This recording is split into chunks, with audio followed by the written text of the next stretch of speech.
la muerte venció. Digno es el Cordero de Dios. Digno es el Rey que la muerte venció. Digno es el Cordero de Dios. Digno es el Rey que la muerte venció. Digno es el Cordero de Dios. Digno, digno, digno es su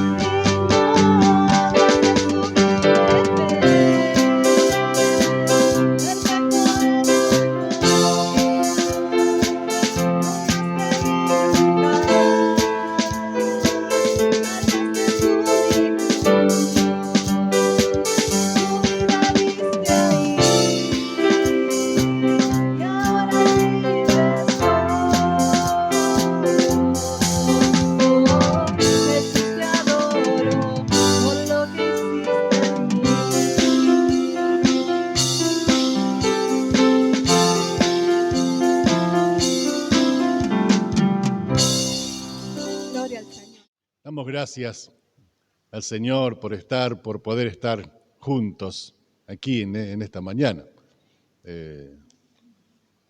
Estábamos por sacar alguna silla más, pero me parece que hemos estado justo ahí con las sillas, en el orden, en este orden que todavía tenemos. Posiblemente después no tengamos nosotros listas para que manden, pero ya lo vamos a recordar. Por ahí se va normalizando algunos de los aspectos y nos ayuda. Esto nos ayuda. Recursos, queríamos pensar en los próximos 3 domingos, solo estos 3 domingos, recursos para las crisis. Y en esta mañana pensar en la oración. El hecho es que todos tenemos crisis y la oración es respuesta de Dios para estas necesidades y para estas crisis. Inclusive crisis, la palabra crisis habla de un juicio inminente, o cae por acá o cae para allá, o cae a la izquierda o cae a la derecha, y depende cómo caiga, es vida o es muerte. Y en esas crisis, la oración. Dice alguno de los salmos, andaban perdidos por el desierto arenoso, sin hallar el camino a una ciudad donde vivir. Tenían hambre y sed, estaban a punto de morir, pero en su angustia clamaron al Señor y Él los libró de la aflicción. Salmo 107, 4. Y esto de angustia, de escasez, esto es el hecho de la consternación de un estado psicológico o espiritual que se describe con la palabra angustia. Salmo 145, 18. El Señor está cerca de los que le invocan con sinceridad. Y uno de los salmos que hemos repetido tanto en estos últimos años, Salmo 91, 15, cuando me llame, le contestaré. Yo mismo estaré con él, lo libraré de la angustia y lo colmaré de honores. Lo haré de disfrutar de una larga vida. Lo haré gozar de mi salvación. Esta es la respuesta de parte de Dios a nuestra necesidad y a nuestro clamor. Ese Salmo 91 que dice, el que habita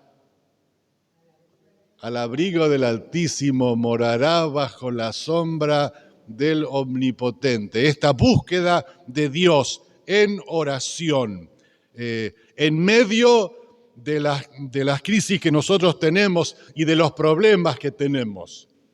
Y estamos aprovechando aún también a orar por nuestro país. La semana próxima tenemos elecciones igual vamos a tener reunión aquí como de costumbre, como no por costumbre, pero como de costumbre, a pesar de las elecciones, antes o después iremos a votar. Y decimos, ¿de dónde vienen las guerras? Decía Santiago. Y a veces uno se pone a pensar esto entre guerras, entre países y entre personas. Y entonces uno busca al culpable. ¿Quién tiene la culpa de lo que estamos viviendo? Y Santiago dice con absoluta claridad, con una claridad meridiana, dice, ¿de dónde vienen las guerras y los pleitos entre vosotros? Entonces uno empieza, lo que pasa es que fulano, o lo que pasa es que mengano, lo que pasa es que la situación del país que nosotros estamos viviendo, pero continúa, no es de vuestras pasiones las cuales combaten en vuestros miembros.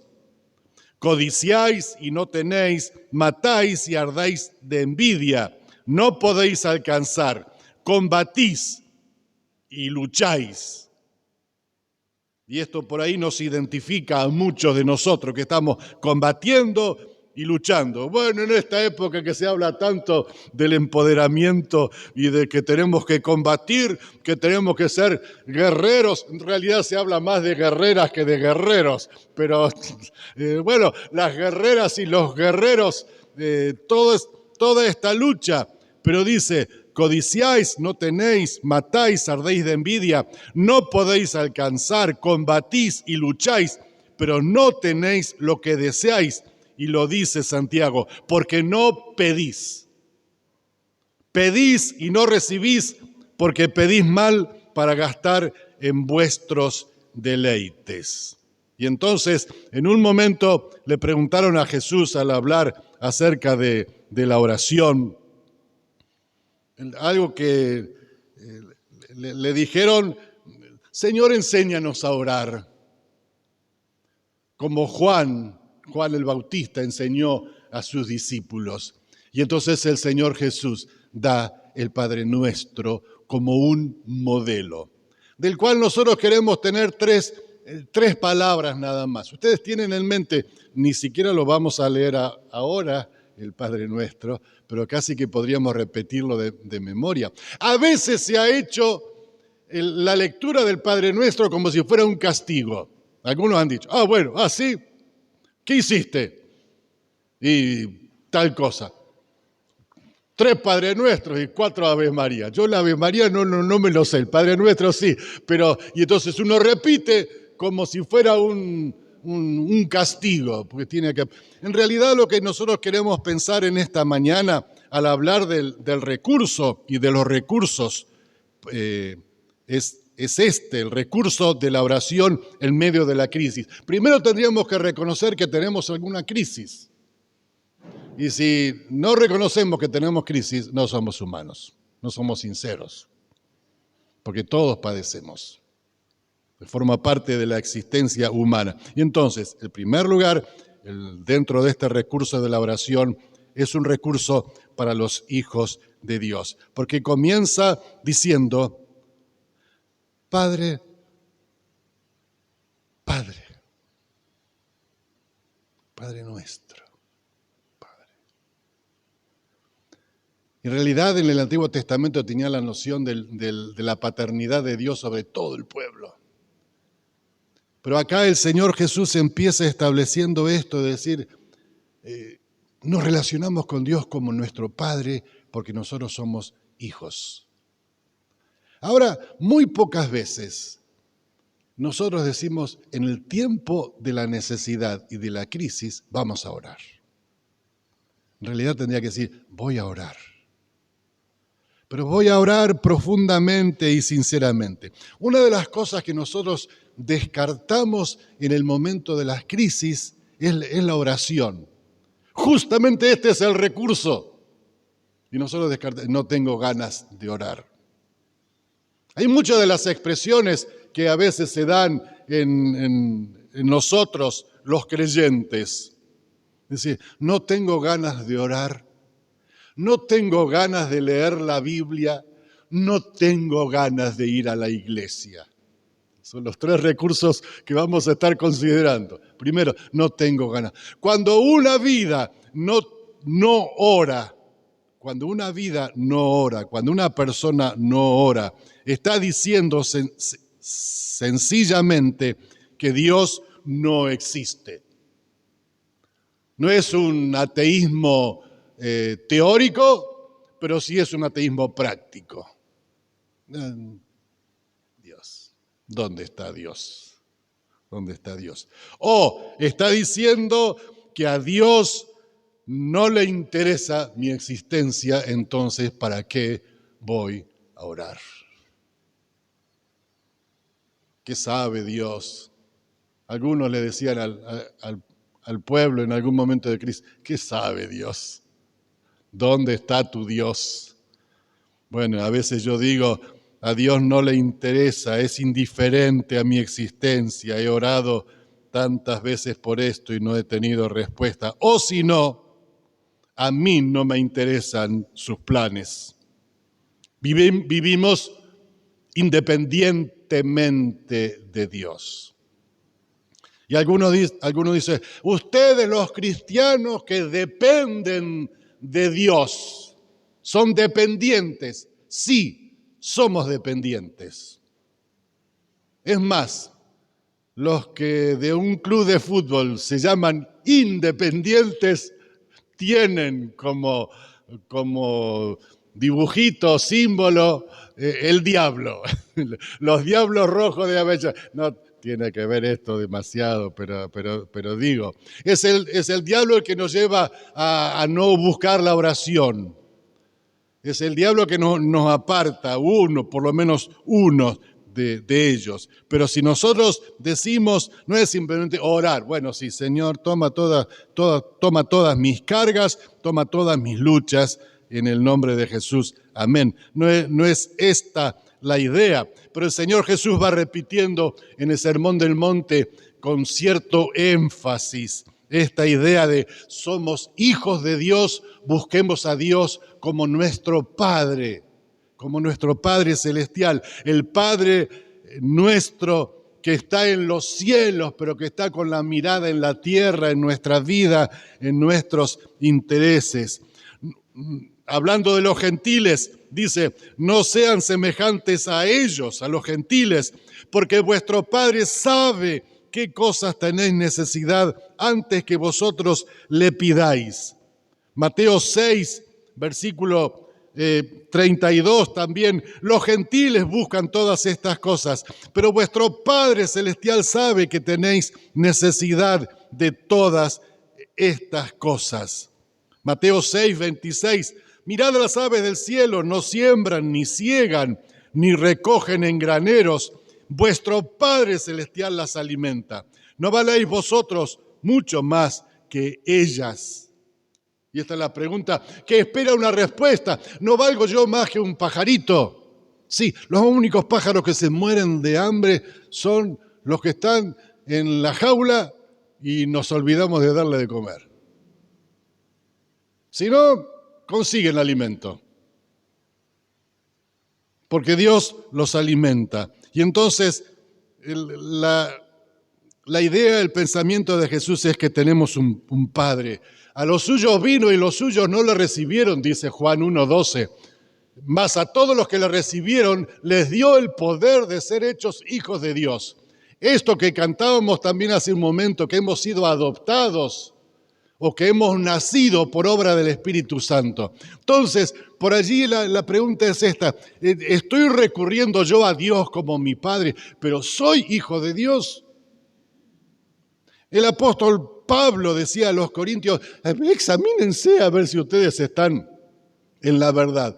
Fíjense si han aceptado a Dios y si son hijos de Dios. Porque quizás lo que más nos convendría es decir, yo soy un hijo de Dios. Dios es mi Padre. Bueno, mi Padre está interesado en mí.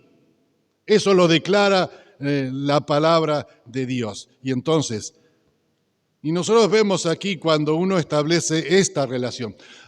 ¿Podría un inconverso hacer esta oración? ¿Un pagano, un gentil? Padre nuestro que estás en los cielos.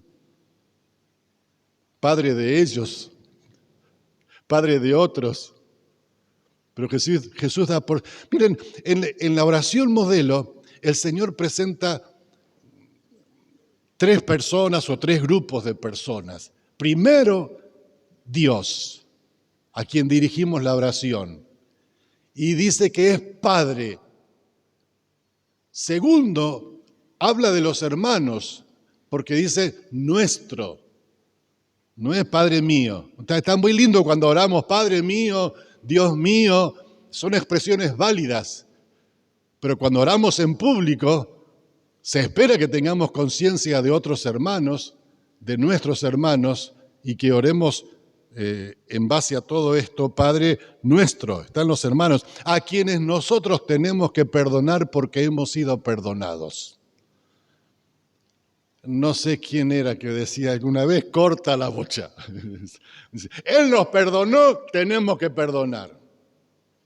En una oportunidad, yo era seminarista, y en mi primer verano estaba atendiendo, ayudando en una iglesia, y entonces me sorprendió 2 chicas que salían, como si salieran de allá de la cocina discutiendo del fondo. Una le decía, perdóname, yo no quise. No, le dijo la otra. Dios es el que perdona. Yo no soy Dios, que te perdone Dios. Yo digo, y a mí me asombró, porque nunca pensé que eso podría estar en el corazón de un creyente. Que dice, Dios es el que perdona, sí, pero porque Dios perdona y porque me perdonó a mí, yo tengo que perdonarte. Y esto establece de manera más amplia esto del perdón, porque si no, todos estaríamos constantemente peleados con guerras. Porque todos tenemos, como hemos recordado hace poco, todos ofendemos muchas veces. Dice Santiago también. Y la tercera persona que se habla, primero Dios como nuestro Padre, segundo está hablando de los otros hermanos, los creyentes, tercero habla del diablo. No nos dejes caer en la tentación, mas líbranos del mal o del maligno, que es lo mismo, porque Satanás es una persona. Como decía un libro hace algunos años, vivo y activo en el planeta Tierra, con Satanás y con todos sus demonios que está queriendo. Entonces uno no llega a identificarlo, pero allí está. Entonces tenemos un padre, tenemos hermanos y tenemos un enemigo. Y nosotros tenemos que buscar esto de la relación. Cuando vienen aquí, hace mucho que no tenemos casamiento, pero cuando uno viene al casamiento, tenemos una estrategia. No es que es una estrategia de guerra, pero cuando vienen para casarse, están aquí, viene el novio, viene la novia y se paran acá adelante, están los padres, el novio está esperando con la madre, ¿se acuerdan? ¿Quieren pañuelo alguno para llorar? Y está el padre que viene entregando a la novia, y entonces nosotros le decimos, mire, den vuelta hacia adentro, cuando ya están para salir, den vuelta hacia adentro, para que puedan mirarse unos a otros, y para que no haya que uno no salga para allá y el otro para allá, que a veces se arma fenomenal lío. Pero parte de la estrategia es porque en los primeros bancos están las suegras respectivas. Entonces decimos, para que lo primero que sea cuando salgan de la ceremonia de bendición no sea que vean a la suegra y al suegro y digan, no, pero saben que cuando uno se casó, no solamente se casó con la esposa con el esposo, sino que en ese mismo momento, a menos que haya habido alguna situación muy particular, muy especial, nosotros empezamos a tener suegra, suegro, cuñado, cuñada, hermanos, todo ese conjunto de familia del cual vivimos. ¿Por qué iba a ser distinto cuando uno acepta a Jesús y lo reconoce como Salvador?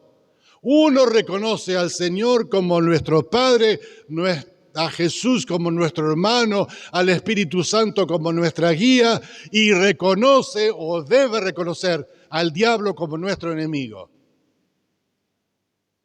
que está intentando robar, matar y destruir constantemente. Por eso es que el Señor Jesús dice, líbranos del mal, no nos dejes caer en la tentación. Todos vamos a ser tentados, pero cuando caemos en la tentación está el pecado y somos destruidos. Pero la oración, esta oración que decía un predicador, Adrian Rogers, él decía, no haga nunca esta oración a la noche. Esta es una oración para hacerla a la mañana. En lo que vamos a enfrentar, no nos dejes caer en la tentación para que no tengamos siempre que estar recordando los mismos pecados y al terminar el día pedir perdón por los mismos pecados, que nos dé la victoria, porque de Él es la victoria. Entonces podemos nosotros orar, podemos orar. Decía Abraham Lincoln, citado por Billy Graham, muchas veces he caído de rodillas, impulsado por la abrumadora convicción de que no tenía otro lugar al cual acudir. Todo conocimiento, sumado al conocimiento de quienes me rodean, parecían insuficientes para ese día. Y caía de rodillas, buscando al Señor. Satanás, dijo William Cowper, Satanás tiembla cuando ve arrodillado al más débil de los santos, porque se opera en la fuerza de Dios el poder para destruirlo. Segundo lugar, primero era esto del recurso para los hijos de Dios. Segundo, el recurso para vivir o para los que viven en comunión. Es cierto que a veces nosotros no tenemos ganas de orar. Tenemos la reunión de oración aquí todos los jueves y a veces pensamos cómo hacer dentro del grupo de la reunión porque suponemos que todos quieren orar. Y la verdad es que quizás no siempre todos quieran orar y no tenemos por qué forzarlos a orar. Había un rabino que dijo de una manera muy sencilla, debemos dejar siempre que una persona se pruebe a sí misma, esto para la oración en público, si está orientado su corazón. Si está orientado su corazón, permitámosle orar. Si no puede, si no lo está, permitámosle que no ore. Porque este es el punto. Cuando nosotros vamos a orar, no estamos queriendo que Dios cambie todo el mundo. Estamos ofreciéndole al Señor que Él cambie nuestro corazón. Que por ahí somos los últimos en querer cambiar. Tiene que cambiar, algo tiene que cambiar en mi vida, en mi casa, en mi hogar, mi esposa, mi esposo, en mi trabajo, mi jefe, las circunstancias que están, en la iglesia.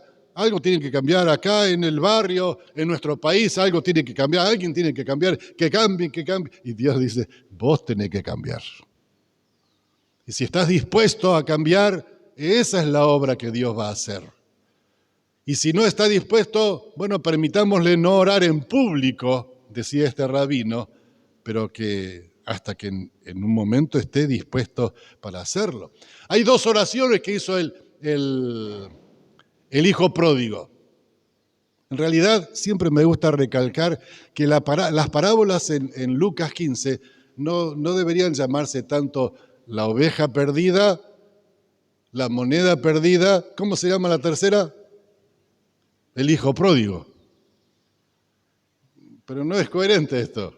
Es la moneda perdida, la oveja perdida, primero la oveja perdida, la moneda perdida, y el hijo perdido, o el padre amoroso. Esto de pródigo, no, es el hijo perdido, pero el padre amoroso. Hay dos oraciones allí que hace el hijo este. ¿Cuál es la primera? Padre, dame la parte de la herencia que me corresponde. ¿Cuál es la segunda oración? Me voy a levantar, voy a ir, le voy a decir, Padre, hazme aunque sea como uno de tus jornaleros. ¿Estamos dispuestos? Esta es la oración. Esta es la oración que cambia cuando venimos a someter nuestra voluntad a la voluntad del Señor, que sea hecha tu voluntad, así en el cielo como en la tierra. Le pedimos que nos dé el perdón de nuestros pecados, perdónanos nuestras deudas.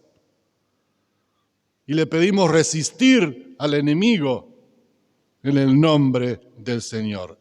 Esta es la clave, y si lo hacemos orando sinceramente y honestamente, el Señor nos da la respuesta. Seguro, porque Él lo prometió. Porque esto es lo que dice en el Antiguo Testamento y es también lo que nosotros vemos en nuestra vida. Hay un montón de detalles que no quiero tocar ahora, pero que a veces nosotros le ponemos más énfasis. A ver, ¿cuánto es la oración? ¿Cuál fue la oración más larga que ustedes registran en la Biblia? Fue de Moisés. Una situación muy especial, milagrosa, porque estuvo 40 días y 40 noches en ayuno, orando. Yo digo, si yo tengo que hacer algo de esto 40 días y 40 noches, me muero de hambre. ¿Cuál es la oración más breve también que hace Moisés pidiendo? Una de las oraciones más breves que hace, dice en el libro de,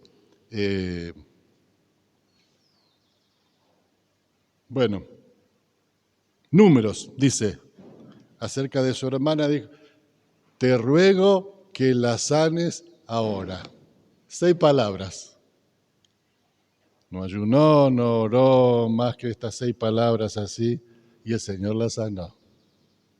No es cuestión de la extensión del tiempo en la oración, no es cuestión de las formas, no es cuestión de la longitud, es cuestión del corazón sincero.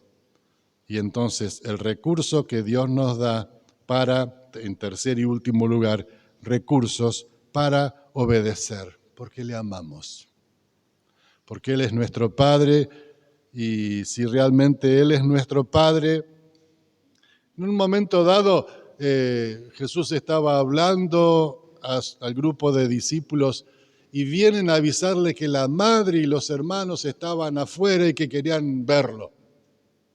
¿Qué dijo Jesús? ¿Quién es mi madre y mis hermanos? Todo aquel que hace la voluntad de mi Padre que está en los cielos, ese es mi hermano, mi hermana y mi madre. Decía John MacArthur, el Padre Nuestro indica entonces el afán de Dios por dar a sus oídos, el afán de Dios por dar sus oídos, su poder y su bendición eterna a las peticiones de sus hijos, si es para bien de ellos y además revela el propósito y la gloria del Señor. Nosotros a veces hemos creído que nosotros venimos acá a pedirle a Dios para que Dios nos dé. Decir, dame esto, dame lo otro, necesito esto ahora que me resuelva el problema de tal. Y Dios dice, no, el asunto es que yo quiero tenerte a vos. Y yo quiero cambiarte a vos en la semejanza de mi Hijo Jesús. Y entonces para ese trabajo voy a permitir algunos sufrimientos, porque Dios no nos prometió nunca librarnos de todos los sufrimientos. Nos prometió estar presente y responder y cambiar nuestra vida. Dios no es un camarero al que pedimos que nos atienda y después lo despedimos con unas monedas de propina. Dios es el Señor y venimos a que Él nos use a nosotros para la gloria suya y para sus propósitos. Cuando estaba la expresión esta del del Padre Nuestro estaba dando Jesús. Él toma unas palabras que dice ahí: no nos metas en tentación, dice el versículo 13 del capítulo 6 de Mateo, no nos metas en tentación, mas líbranos del mal. Porque tuyo es el reino y el poder y la gloria por todos los siglos. Amén. Y es este el testimonio. Dice: tuyo es el reino. Dios salva y nos da como rey. Tuyo es el poder para sostenernos y reforzar este reino. Tuya es la gloria como fin último de todo lo que los suyos, todas las cosas que Dios hace por ellos, por nosotros y en respuesta a sus oraciones. Y tenía para leer 1 Crónicas 29 del 10 al 13, pero se me anticipó Viviana y, oh Dios, ¿qué es lo que tenemos? De lo tuyo te damos. Para ti es la gloria, para ti tuyo es el reino, tuyo es el poder y tuya la gloria. Estamos dentro del reino de Dios, estamos dispuestos a reconocer que el poder es de Dios para todas las cosas que necesitamos y que todo lo que llegue a pasar en nuestra vida va a ser no para nuestra gloria, nuestra comodidad, sino para la gloria de Dios, para la gloria suya.